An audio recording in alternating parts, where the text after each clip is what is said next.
Hello everybody, my name is Luca Buccella, I'm 22 and I'm here to tell all the boys with DMD and their parents that the future is there.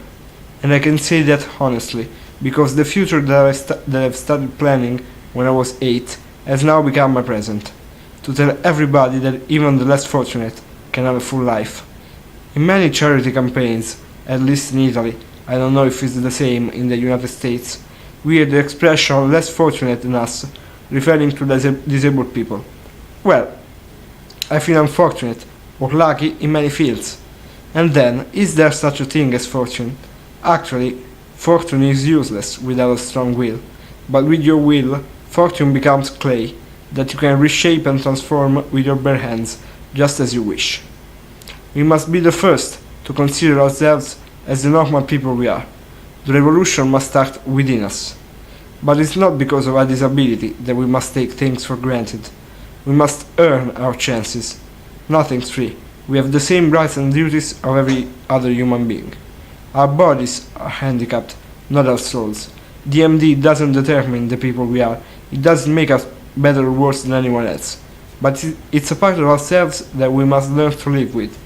It doesn't represent what we are, but it may be considered as a friend, sometimes annoying, with whom we must learn to coexist despite the fights. It's not a part of ourselves, but it lives with us, and, if lived positively, can even make us better people. Just remember that it's not the disease that makes us better, but the way we face it. We must never think that our disability makes us better than others, or even special. We are unique, but that's just like every other human being. We don't want to be seen as pure spirits, light bearers with our soul tempered by years of sacrifices. Our disease doesn't determine our future. We have to do it. We can be anything we want to be if we convince ourselves. And to become the people we want to be, it is essential to start planning our future.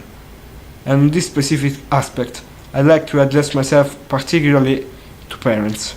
You are the first who must raise your children, giving them a certainty that the future does exist, and so it must be planned and considered. Because just like everyone else on planet Earth, since the very beginning you must start to build the foundations on which to construct your future. I've seen far too many people giving up, thinking there was no future for their kids, that they would never reach a certain age. But I believe that this is something you can say for any individual, because no one has the certainty of what's going to happen tomorrow. Abandoning every hope, convinced that there is no future for DMD patients, would be like stopping to drink and eat, because eventually life is going to end and nothing can change that. Whereas life must be planned, dreams must be pursued, and human relations must be cherished, no matter what. Because otherwise, at the age of 20, you find yourself with no patience, no interest, no love, and so you don't have a present. I owe my parents the fact that I have never felt different. So, as they did, allow your children to take risks, to fail sometimes, to save your life in every aspect, good or bad. You'll see the results, and your kids will be grateful. Just remember that first, we must realize that we are normal and we can have a full life, and then we can show it to the world. You cannot live your life hoping in a miracle, in a prodigious remedy that is going to fix everything. In these last few years, research has taken a giant leap forwards. Trials on men have started, showing that maybe a cure is not so far away.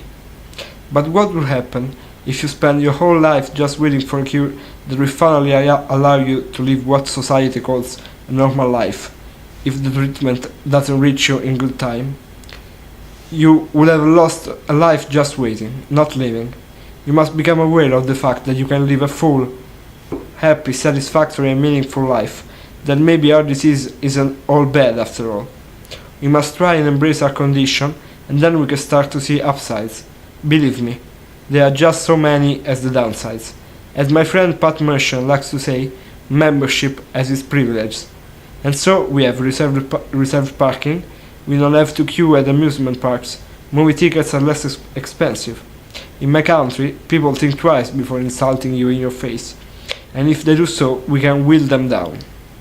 And in a relationship, a disabled person has the absolute certainty that the person with whom he is involved really loves him for what he is. Once we have learned that our disability is not an obstacle in the pursuit of happiness, if the cure were to arrive, it would still be great. But if this weren't to happen, it would not be a problem, because we had understood that we are, and always be, the makers of our future. Thank you.